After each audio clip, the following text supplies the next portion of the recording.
Assalamualaikum warahmatullahi wabarakatuh.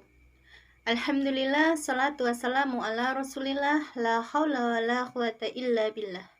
Puji syukur kehadirat Allah subhanahu wa ta'ala atas nikmat sehat, nikmat iman, dan nikmat Islam. Salawat salam semoga senantiasa tercurah kehadirat junjungan kita Nabi Agung Muhammad Sallallahu Alaihi Wasallam beserta keluarga, sahabat, serta umat yang senantiasa istiqomah mengikuti jejak perjuangan beliau. Teman-teman, pada kesempatan kali ini saya akan mempraktekkan materi teknik storytelling yang sudah dipelajari bersama dengan Cikgu Ahmad Adiasta. Nah, teman-teman, tipe storytelling ada 3. Yang pertama adalah clock teknik atau cerita secara berurutan. Contohnya seperti ini. Dahulu kala, sebelum saya mengenal Islam lebih dalam, saya adalah seorang anak yang tomboy. Suka manjat pohon, suka main bola, dan permainan lain yang biasa dimainkan oleh anak laki-laki. Sampai akhirnya saya dipertemukan dengan seorang sahabat yang kemudian mengajarkan bagaimana Islam yang sebenarnya. Bagaimana pakaian seorang muslimah, kemudian bagaimana pergaulan dalam Islam dan aturan yang lain. Perlahan namun pasti, saya mulai meniti jalan hijrah. Mulai berhijab rapi, mulai berjilbab. Meskipun sisa-sisa tomboy itu masih terlihat, namun alhamdulillah perlahan namun pasti mulai tersamarkan.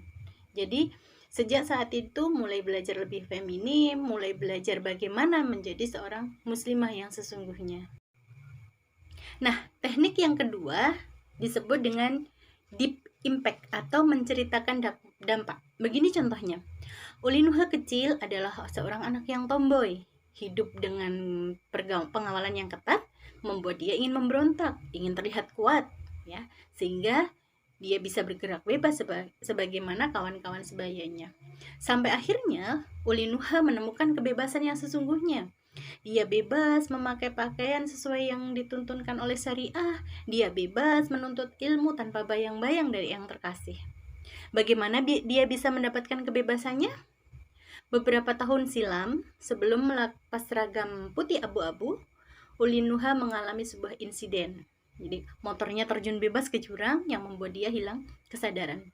Hal itu tentu membuat orang tua dan eyangnya panik, gitu ya. Jadi ketika Uli Nuha terbangun dari tidurnya yang agak panjang, orang tuanya berjanji bahwa dia akan mengabulkan semua keinginannya. Merasa mendapat angin segar, maka Uli Nuha meminta restu untuk belajar Islam secara intensif. Mengingat selama 3 tahun dia belajar secara kucing-kucingan. Nah, sejak saat itulah dia benar-benar merasakan apa itu bebas beraktivitas sesuai dengan tuntunan syariat. Teknik yang ketiga disebut jump impact atau cerita simple. Begini contohnya. Uli Nuha adalah cucu perempuan pertama dalam keluarganya. Hal itu menyebabkan sang eyang bersifat overprotective. Kemana-mana harus dikawal. Hal ini tentu saja menyebabkan Uli Nuha merasa terkekang dan ingin memberontak. Dia akhirnya berubah menjadi anak yang tomboy. Harapannya supaya dia terlihat lebih kuat, sehingga dia bisa bebas seperti kawan-kawan sebayanya. Namun, ibarat panggang jauh dari api. Sekalipun dia sudah menjadi anak yang tomboy, dia tetap dalam pengawalan. Qadarullah, Allah mempertemukan Uli Nuha dengan seorang sahabat, yang akhirnya sahabat itu membimbingnya untuk mengenal Islam lebih dalam.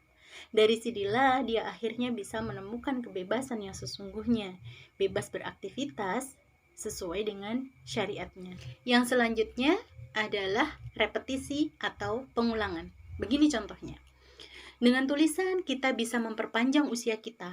Dengan tulisan kita bisa mencurahkan segala rasa baik suka maupun duka. Dengan tulisan kita bisa mempertajam insting kita. Dengan tulisan, kita bisa menyebarkan syiar ke seluruh penjuru dunia. Jika Anda ingin tetap hidup meski raga sudah terpisah dari nyawa, maka menulislah. Tinggalkan jejak untuk peradaban, karena karyamu akan tetap hidup selama masih ada orang yang membacanya.